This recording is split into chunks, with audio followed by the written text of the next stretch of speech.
So it's an honor to be here. If you don't know me, I was Steve's penultimate graduate student. I finished in 2012, and I'm now at Virginia Tech. And I want to talk about kind of the research questions that interest me and the role that Steve has had in generating those ideas and driving my research, my ideas. But before I get there, I kind of want to talk about my story a little bit, what I was doing before I met Steve. I'm from the Pacific Northwest. I'm from Oregon, so much like Steve, I was catching critters when I was young. It's a little wetter here, so there's not as many snakes when you flip rocks, and there's more of these guys. And I kind of became obsessed with various groups of organisms. I always had a field guide in my hand. And when I went to undergrad, there was a book on the shelf of the library that I would go and I'd pull down, this edited volume by Bruce Yeager and Lynn Houck.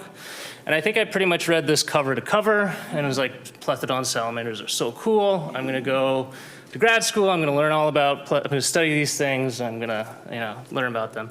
And this is how I found Lynn and Steve's lab, applied to Oregon State, and I got in.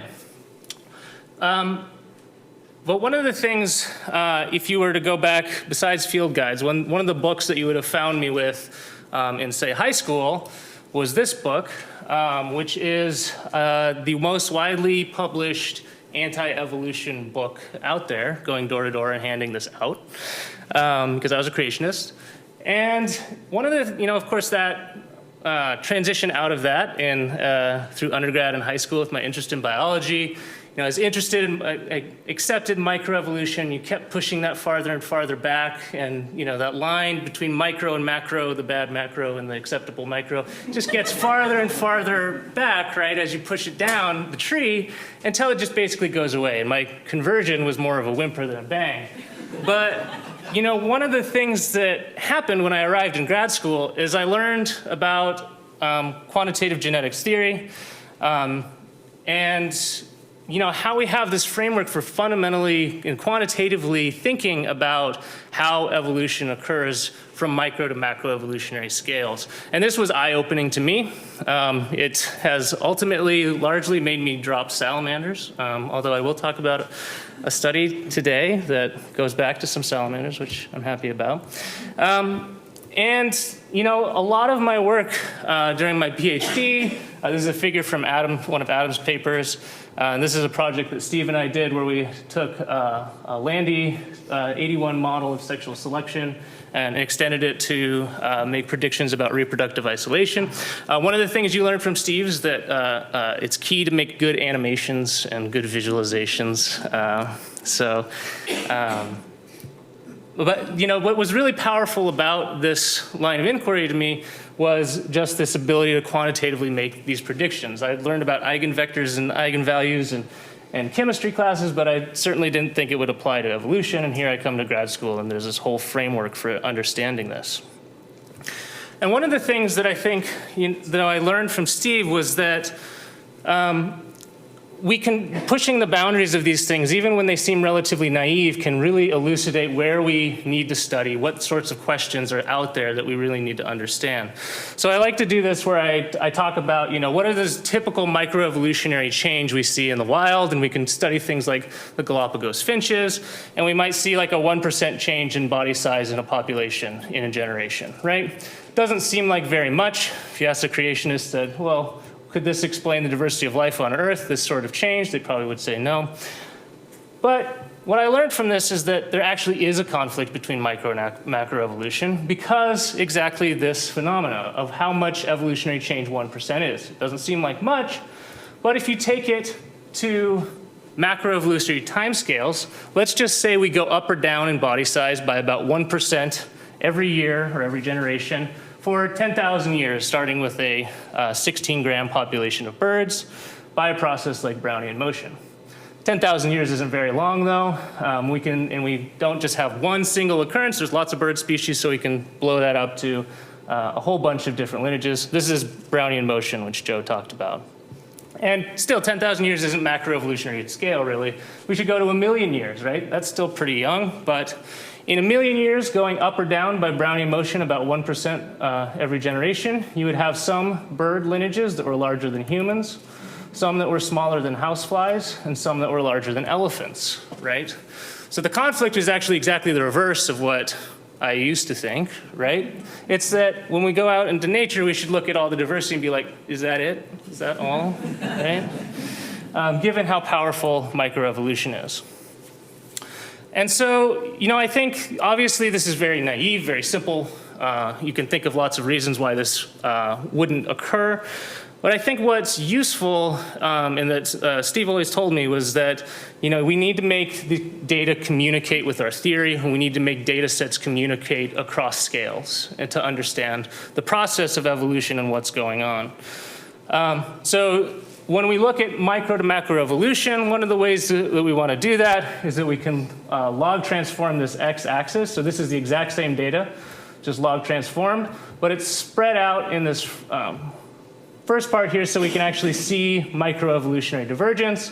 This is what a Brownian motion process looks like when we scale from 10 generations to 100 generations to 1,000, all the way up to 1,000,000. This is our expectation for a Brownian process. And so one of the projects that Steve and I did, together with Thomas Hansen and Jason Pinar, was just to compile all the data we could get on evolutionary change from micro to macroevolutionary scales. So we combined big databases on microevolutionary scales, generational time scales, fossil time series, fossil data, and tree of life phylogenetic comparative data, and we put it all on the same plot. And we say, do they tell the same story? Are they in conflict? And one of the first things we notice is that they fit together pretty well. The three colors, where one leaves off, the other one picks up, and there's a pretty continuous pattern. But this still illustrates the kind of paradoxes in macroevolution, this paradox, particularly this paradox of stasis. It tells us that we can get this large amount of evolution, say like a 50% change after 10 years, fairly common in nature, it's not that hard to find. But you could also, but after you come back after 1,000,000 years and you expect the same amount of change. It didn't go anywhere, right? It didn't accumulate. And so Steve coined this as the evolutionary blunderbuss. And it occurred to me while Adam was talking this morning that a real blunderbuss also doesn't look anything like this, and that it's only in cartoons that you can find a blunderbuss that actually captures what Steve was talking about, which maybe, do you watch a lot of cartoons, Steve? I don't know. But so what's really interesting about this pattern is not necessarily the flaring at the end. We expect that from Brownian motion. What's really interesting is what's happening here in the barrel of the blunderbuss, where we have large amounts of evolution, but it seems bounded until 1,000,000 years. What happens at 1,000,000 years that allows it to start to accumulate? We don't know. I could talk to you more about that. And clearly evolution can do more, because this is the domestication of the dog. These are these two breeds. This point should actually probably be about here, because this is a conservative estimate of the oldest age of domestication of the dog. And if it flares out here, that means you should expect the blunderbuss to start flaring out here, which means we have like moonbirds and stuff by now, but we don't. And I think the framework that I like to think about this is that this is evidence of these sorts of adaptive zones that we have. Adaptive peaks, changes, and lineages tracking them, but we have these features of the adaptive landscape that are changing more slowly over 1,000,000-year timescales according to these ecological requirements in these adaptive zones. But to some degree, that always a little bit was unsatisfying to me, because what is an adaptive zone? What's controlling the movement of an adaptive zone, right? And when we look at this data set, we can think about what are the processes in driving trait change, because all of this data here, these are all the classic studies of microevolutionary change, where we've measured selection. We know the drivers, ecologists know what they're doing, right? Evolutionary biologists know what they're doing. And so we can zoom in there and look at what's happening. And maybe one thing that's happening that's creating this barrel that's very wide is that we're biasing our data towards studies that are likely to pick up large amounts of evolutionary change, right? And that's almost certainly true. We study things where we think something's happening, and if I color code the data by whether there's kind of normal in situ evolution or there's like disturbance-mediated evolution. We can see that a lot of it is disturbance-mediated. We have our Galapagos finches that were kind of in situ evolving in response. We still know what's happening there as well. But these are like introduced fish, island effects in elk and rattlesnakes, the shrinking of bison as they came across the Bering Land Bridge and they had a wide open extinct megafauna, so they could have ecological release combined with hunting pressure, and introduce house sparrows. And these are the sorts of things that we identify as causes of phenotypic change, right? So it seems uncomfortable for me to say that these are like noise and there's some other thing that happens on million-year timescales that's the real cause.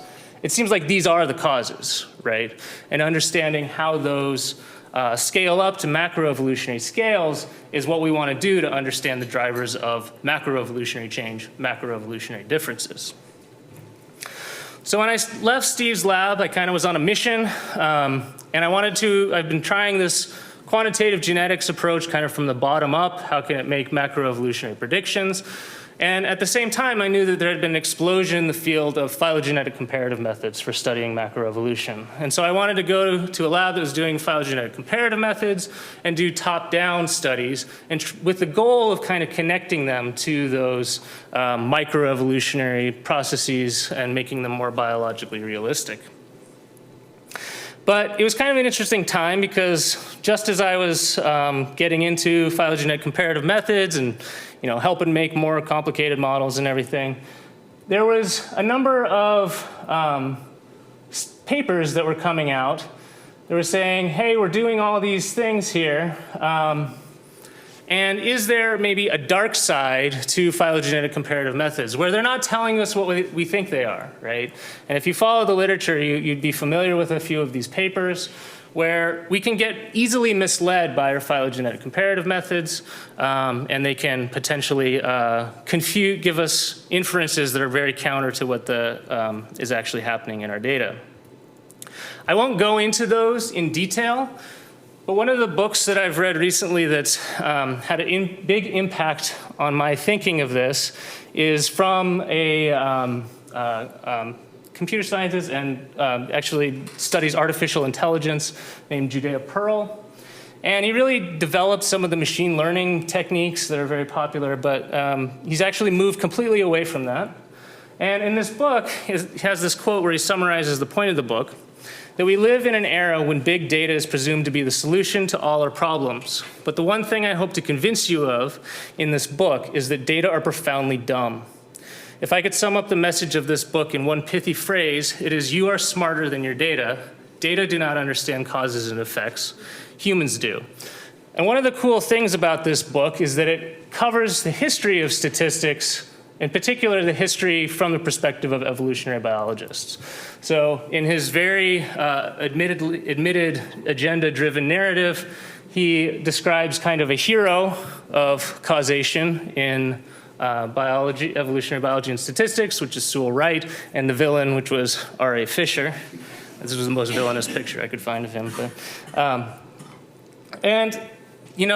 what Sewell Wright was very comfortable with was talking about causes and effect in statistics, even in observational studies. We all know that you can't infer causation from just correlation, but if you do think about causation, you can build things like Steve has done in his career, building these path diagrams, right? And these can give us special insight into the processes and make sense of data that we otherwise wouldn't be able to make sense of.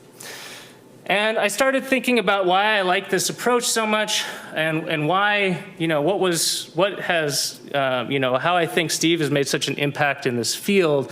And I think it's really through thinking about, cause and effect, these processes, and having the mind of a natural historian, having the mind who's well-versed in the theory and the empirical data and processes underlying these things.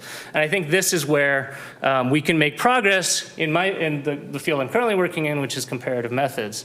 And so I want to tell a couple stories. Actually, I might just tell one since we're running a little behind schedule. Thinking about causes and effects. And so I'm going to talk about a study. It was a collaboration. This is really a project by a postdoc named Vinny. It's definitely his baby, and then also Don Miles and Martha Munoz are involved in it as well. And Vinny was interested in salamanders and how they evolve in their thermal preferences, okay? And so he did a macroevolutionary analysis where he compared two different data sets. One was a microclimate data that he personally collected, which is site of capture data on the temperature and relative humidity and a whole bunch of other characters of where he finds a salamander. He takes a measurement of the conditions there. Versus what is often done in the literature, which is you take museum localities and you extract from some GIS layer of the climate, right? And so what he found was that for microclimate, there was a very strong phylogenetic signal. So sister species were found in very similar conditions underneath rocks, right? But when he looked at the macro scale, there was completely no phylogenetic signal. Okay. And we weren't quite satisfied with just saying, shaming people who do the macroclimate stuff. We say macroclimate should have an effect, right? So we wanted to connect those two. So actually see how long it takes for the microclimate's preferences of a salamander species to catch up to changing macroclimate. And so we used an approach developed by Thomas Hansen, where we do a regression that accounts for this phylogenetic inertia, the slowness to evolution. So this is our observed evolutionary regression. And we can estimate if these salamanders had an infinite amount of time to evolve, where would they evolve to? And they would evolve to this optimal regression here, which if you see there's a dotted line, that's the slope of 1. It's a small data set, so there's a lot of uncertainty. But it looks like eventually these species will respond to changing macroclimate. And we can estimate a parameter called the phylogenetic half-life, which tells us how long does it take to get to that optimal relationship, right? We expect this kind of eventual one-to-one relationship, and our estimate of phylogenetic half-life says that it's about 25 million years, okay? So a long time for these salamanders to adapt to the changing prevailing conditions. So we submitted this, we thought it was interesting. And we got, I don't know if it was reviewer number 3, one of the reviewers. And they said, well, your sampling wasn't random. This microclimate signal could be an artifact. You should include date and time of day as covariates. And basic implication, which is true, is that it wasn't random sampling because I don't know if you've ever tried to drop on the United States randomly throughout the year. It's difficult. Really, it was just Vinny deciding when he was going to get up in the day, drive across the country, and sample sites, right?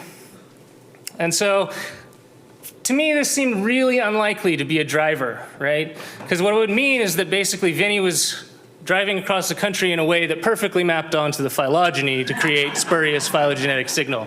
And I just couldn't imagine that he had that built into his road trip plan. And so I'm like, okay, but to satisfy the reviewer, we'll do it, right? So we included date and time of day in an analysis. There's no significant phylogenetic signal. Worse than that, if we took a completely non-biological model and just took the day and time that he visited a site, put it on the phylogeny, there was strong phylogenetic signal, okay? So I was about ready, hey, Vinny, take my name off this paper. But it seemed really unlikely, right? What's happening here? Does anybody have any ideas of what's happening here? How could you get this phylogenetic signal just by driving around? Well, I decided to take kind of the Wrightian approach of really just making a graphical model, making a causal model of where the data is coming from, okay? And how it's generated. And so I thought about Vinny's life choices, which determine the time of day and the date and the locations that he sampled. And that, of course, is going to affect what the temperature is that day, how wet it is that day, all those things. And then he measures it, and this is our completely non-biological model. This is just driven by the ideas of Vinny's life choices. But it wasn't him that had to show up that day as well. When he flipped a rock, there had to be somebody else there, and that's the salamanders, right? And they can go away, they can go underground, and they can just not be present. And so I came up with this key prediction. I was like, okay, we can save this paper if this one thing is true, and if it's not, just throw it away. And that is, if we were to look at the days you actually visited but didn't find any salamanders and included those in the data set, but there were salamanders that were at the site, they just weren't found that day, and there was no phylogenetic signal, but the phylogenetic signal emerged when you conditioned on the salamander presence, then that would indicate that it's really this part of the graph that's driving the effect, and we shouldn't correct for time of day and date. So this was our risky prediction, and luckily Vinny was obsessive. Everything even on days when he wasn't finding anything, he would still take measurements, and so we actually had all this data, luckily. And that's exactly what we found. So if you just take all his site data from locations where he knows salamanders are, and we map them on the phylogeny, we see 0 phylogenetic signal. And as you increase the conditioning on salamander presence, salamander abundance, you see a strengthening of the phylogenetic signal to significance. And so you get to the direct side of capture data where you have high phylogenetic signal that's statistically significant, right? So from this causal model, we determined that these date and time, I don't know why there's an F there, are not confounding variables, but they're how the salamanders express their preference, right? We shouldn't include them in the model because if you correct for that, you're going to remove the effect by which they're expressing their preference for temperature. And then our model not only predicts their climate preferences, but also their phenology, when in the year they'll be active. And it appears that this lag, this 25 million year lag, is due to this Bogart effect, behavioral inertia, phylogenetic inertia, preventing them from adapting to the prevailing macroclimate, but instead shifting their phenology, finding the microclimate that matches their preferences. Okay, so I'm gonna actually skip this story. If you're interested in adaptive landscapes, divergence matrix, M matrices, and G matrices, and alignment of them, which I know some of you are, please talk to me because I love your feedback on this. But it's another case where I think causal modeling has enlightened me, and thinking about process has enlightened me to how we should interpret macroevolutionary data, and it's really just thinking about that process. But to wrap up here, I want to talk about, we have these crises in phylogenetic comparative methods. Why are we making mistakes so often? And I want to go back to one of the first fights in comparative methods, which was whether we should do it at all. Mark Westepy wrote this paper on misinterpreting the phylogenetic correction, where he said that, if we correct for phylogeny, we're going to correct for some of the ecology that's correlated with phylogeny. And we're gonna attribute a big chunk of this ecology to phylogeny, and we're not gonna make proper inferences, so we shouldn't necessarily do a comparative method. To which Harvey, Reed, and Nee responded in a paper here, where they repeat one of Westepy's statements, and then their response is, so only after variation correlated with phylogeny has been extracted is residual correction variation analyzed, and later gives phylogenetic comparative methods give priority to phylogeny over ecology as correlated trait variation. And their response was wrong. Most recent comparative methods such as, so they go on to explain how that's not how they work. And it's true that the argument in Westepy has some flaws. But really, what comparative methods are is a statistical case of what's called Simpson's paradox. Okay, so to give you a brief primer on Simpson's paradox, imagine you have an observational study where you have a drug that's given to males and females. And if a drug is given to males, 60% of them recover. If they don't get the drug, 70% of the males recover. In females, if they're given the drug, 20% recover. If they're not given the drug, 30% recover. If you combine these two tables, you get this table here, where if you're given the drug, 50% recover and 40% don't recover. Should you take the drug or not? Would you take the drug? It seems like in these two tables, it's a bad thing. In this table, maybe it's a good thing, right? So which of these should you use? There's been a lot of talk about how to resolve Simpson's paradox. The most convincing explanation that I've found is in Pearl, which is that it's the causal assumptions that you're making that determine which of those tables is the correct one to use. Okay. And probably in all of your minds is the idea that there's a confounding effect of biological sex on the treatment and recovery, and that the drug is probably not going to change your biological sex, right? But if it wasn't sex, if it was blood pressure, and treatment had an effect on blood pressure, maybe blood pressure would be the intermediate variable by which the drug operated. It cured you by affecting your blood pressure, in which case you'd want to use the combined table. So we have this same problem in phylogenetics when we're looking at these observational data. We're looking at macroevolutionary data. Is a continuous case of Simpson's paradox. Should we take the regression of x and y through the two clouds of points, or individually within groups? And one of the examples that was used of this was initially the effect of body size on population abundance in birds. And so I just want to use this as a little conceptual example. So imagine you have body size that evolves down the phylogeny by Brownian motion, say. And body size has an effect on the abundance of birds. Say they get bigger, that means there's less resources, so the abundance goes down. And you can have body size also increases the likelihood that they migrate, right? So as they get bigger, maybe they get the itch and they're more likely to migrate, which then increases the resources and potentially increases the population size. An alternative model is that migration evolves down the phylogeny and causes an effect in body size. So migration is just an on or off switch. When they become migratory, that causes an increase in body size, but it also causes an increase in population abundance. So it turns out these two different models can produce the same data sets. If we look at a phylogeny, a simple phylogeny, I just have two clades here, where there's a negative relationship within groups, but a positive relationship between the two groups. If this is the causal model, you shouldn't use a comparative method, okay? And the way you see that is if you imagine selecting, actively, artificially selecting for increased body size, you would have the effect of increasing the likelihood that they become migratory and decreasing within groups the population size. And so if you select on body size, you would expect, because of this migration effect, to increase the abundance of the average bird population.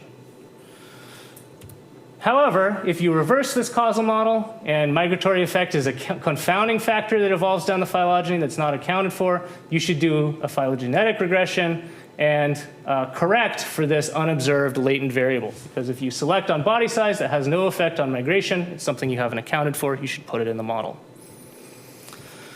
And so what I think we need to do with comparative methods, and I appreciate Joe mentioning in Brian's question earlier, because I think this happened in phylogenetics. We hit this wall in phylogenetics where we asked, how can we make better inferences? And they integrated coalescent molecular population genetic processes, our understanding of how sequences evolve, to make continued progress. This massive data wasn't going to tell us just on its own what the processes were. We understood cause and effect, and this framework allows us to build that cause and effect into those models and make progress. And I think that happened for phylogenetics. For comparative methods and quantitative trait evolution, it's harder because the models are a little more complicated. But I think the insight that I've learned from coming from Steve's lab and going into this field is really, we need to do the same thing, and quantitative genetics is one of those tools that's going to allow us to continue to make progress in comparative methods, continue to make inferences in evolutionary biology. And so we can make these, and so the shift I think we need to make is to start thinking about the phylogeny as a path, build it into these causal models, see the entire phylogeny as a path of possible causal factors, past and present, that are influencing our phenotypic traits. And so this is a little diagram I've made of your standard PGLS model. I've struggled to explain what's wrong with PGLS when your X variable is like the environment, and why you shouldn't necessarily use PGLS. And it becomes much more obvious when you do these causal graphs. So if you think X is a cause of Y, but only the current value of X affects the expectation for Y. And then there's other things that evolve down the phylogeny, these little residuals here by, say, Brownian motion, that also affect Y. And we need to correct for these doing a PGLS in order to properly estimate the effect of X on Y. But this is kind of a weird model, right?